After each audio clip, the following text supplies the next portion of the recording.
Divórcio. O tema era para ser simples, de fácil desdobramento, caso ocorresse o fim de um casamento. Mas é atualmente tão complexado que os envolvidos em um processo de divórcio acabam sempre adoecidos por causa de toda a pressão que geralmente no meio igrejouro eles sofrem. Nas redes sociais, há perfis, canais de vídeo e outros meios que se propõem a tratar do tema divórcio para ajudar casais cristãos que passaram ou estão passando por esse processo, mas muitos deles não ajudam, pois prezam por um zelo religioso excessivo do matrimônio.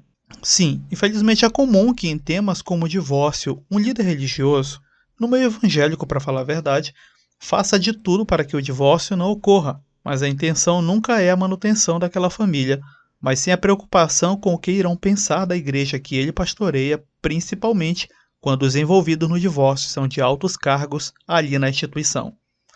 Assim, ele desumaniza as pessoas envolvidas no processo de divórcio, complicando toda a situação ainda mais. Você vai encontrar no meio evangélico os mais diversos ensinos sobre divórcio. Há quem pregue que só o que vale é o primeiro casamento e que o divórcio para o cristão não existe, e que se você casar de novo, você deve desfazer essa nova família, mesmo se já tiver filhos nesse segundo casamento, e que deve voltar para o primeiro cônjuge, mesmo que tenha que destruir a família que ele ou ela já também formou após o divórcio. Não preciso nem ainda usar textos bíblicos para dizer o quanto isso é antiético, anticristão, pois é mesquinho e sádico. Há também os liberais, que pregam a dissolução do casamento por qualquer desavença. Não é também difícil de dizer que essa posição é tão péssima quanto a última que citei. Mas vamos aos textos bíblicos para ver como o divórcio foi tratado no passado e o que temos para agora em nosso tempo e lugar como igreja. Um dos textos mais famosos do tema divórcio é Malaquias 2,16. Onde o Senhor diz que repudia o divórcio. O capítulo começa falando sobre a infidelidade do sacerdócio e logo em seguida usa a fidelidade matrimonial como plano de fundo para mostrar que assim como os casamentos foram enfraquecidos, a relação com o Deus de Israel havia também tornado-se medíocre. Medíocre era pouco para descrever o que homens no passado, mesmo conhecendo o Deus de Israel, evitando a monotonia do casamento patriarcal, começaram a praticar a poligamia como forma de contornar divórcios. Estava em tédio como Davi no palácio em 2 Samuel 11? Não precisa se separar. Basta pegar a mulher que quiser, mesmo antes de casar com ela. Precisava fazer uma aliança política com o líder vizinho? Não precisava se divorciar como o rei Henrique VIII da Inglaterra do século XVI fez. Apenas casava com mais uma mulher, tal como Salomão e muitos outros homens do antigo Israel fizeram. Que fique claro que não cito tais fatos como exemplos a serem seguidos, irmãos. Tenho certeza que você é inteligente e me entendeu que esses homens de Deus no passado erraram e erraram feio ao tratarem o matrimônio como algo banal e a mulher como uma propriedade a ser colecionada como muitas outras. Quanto a comportamentos como o dos homens de Deus no passado, o autor de Hebreus nos alerta no capítulo 13, verso 4. O casamento deve ser honrado por todos, o leito conjugal conservado puro, pois Deus julgará os imorais e os adúlteros. Todo aquele que quebrou a moral vigente acaba por quebrar tal recomendação. Alguns irmãos testemunham em tom de triunfo e até com ar de alegria que, apesar de traírem seus cônjuges, não divorciaram e continuam juntos. Ou seja, ser imoral pode, o que não pode é ser divorciado. Mas calma, irmão, não estou te julgando, só ponderando a situação. Afinal, você deve temer não o meu julgamento, mas o do Senhor, que, como diz em Hebreus 13, vai te julgar por tal comportamento. Nesse delicado tema, temos que ser práticos, pois já vimos que vários homens de Deus no passado não eram de exemplo para isso. E quando falo de prático, me refiro a fazermos as perguntas corretas. Se depois de casados, um dos cônjuges tiver uma crise adolescente de meia-idade e quer separar-se mesmo que o outro não queira. Bem, o mais próximo dessa situação é a que Paulo cita em 1 Coríntios 7, 10 ao 14, onde se um quer ir embora, não dá para impedir, só deixar ir. Se o motivo da separação não foi por imoralidade sexual, então não há de fato um divórcio e ambos não devem contrair novas núpcias. Paulo então aconselha que se reconcilie, mesmo que um dos cônjuges não seja cristão. Se nessa fugidinha a pessoa envolveu-se sexualmente com outra, sim, a situação então aí é de Mateus 19:9. O cônjuge abandonado está livre para novas núpcias se ele assim se dispuser.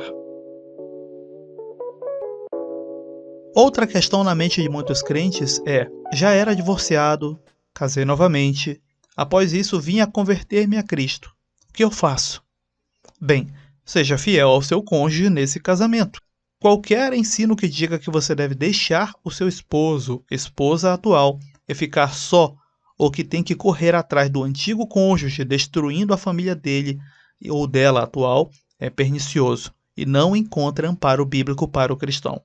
Não, irmãos, os textos de coisas assim acontecendo no antigo Israel, como Esdras 10, não te dizem respeito como cristão. É uma outra cultura, um outro contexto, onde há uma reconstrução de identidade ali novamente, e isso não é algo de exemplo para você como cristão que não está naquele contexto. Quem cita textos assim para você para amparar uma ruptura no seu segundo matrimônio está sendo mal intencionado, pois você já passou pela destruição de uma primeira família, porque iria promover a destruição desta sua nova família.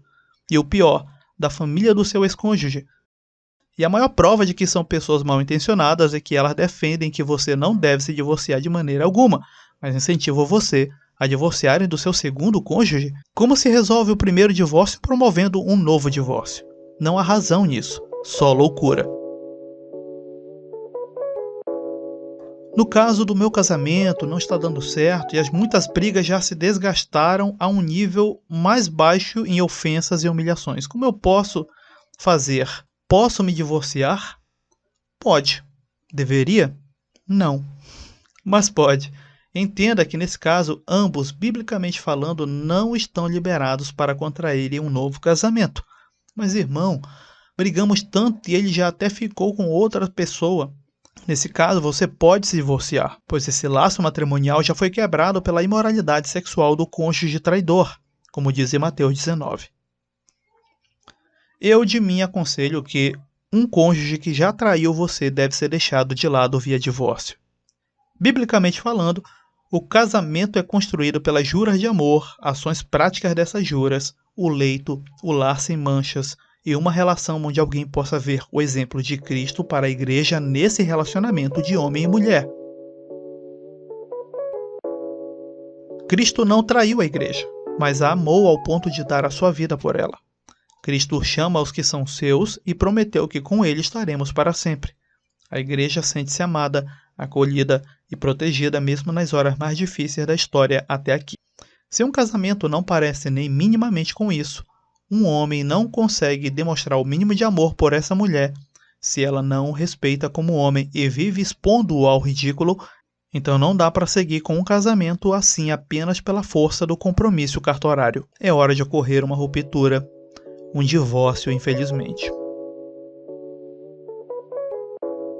Com isso, quero deixar claro que não incentivo a prática do divórcio e digo que você deve explorar todas as formas de salvar seu casamento, que pode ir de atendimentos profissionais para casais até chamar a família e amigos que de fato queiram contribuir para o bem desse casal. O divórcio é um ponto final triste e que não deve ser banalizado como um exercício constante. Se vier a ocorrer a inevitável separação do casal, aconselho que não contraia um novo casamento em seguida, mesmo que você esteja amparado pela situação de Mateus 19, a infidelidade conjugal do parceiro ou da parceira. Procure pôr a cabeça no lugar. Tire esse tempo para você. Espaireça. Fuja da ideia de tentar passar pelas redes sociais a ideia de que está feliz, sorridente sempre. Mesmo que você não amasse mais o ex, eu sei que o desconforto do desgastante processo do divórcio durará um bom tempo.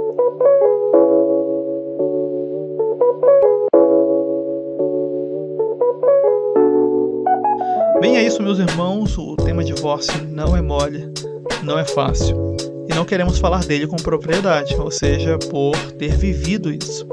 Mas como diz o nosso irmão Felipe Lopes, sempre lá nos finais do EBcast, eu oro para que o Senhor guarde você e a sua família e guarde você de chegar a um ponto triste como o divórcio. A voz não está muito boa nesse minicast, em algumas entonações devido a essa onda de gripe. Eu acredito também que no último minicast ficou nítido isso, mas estamos aí gravando, sempre promovendo conteúdo para os irmãos e também acatando aí as sugestões nos comentários, pelo direct ali do Instagram e qualquer outro meio de contato que nós temos. Até um próximo minicast aqui na Escola de Bereia.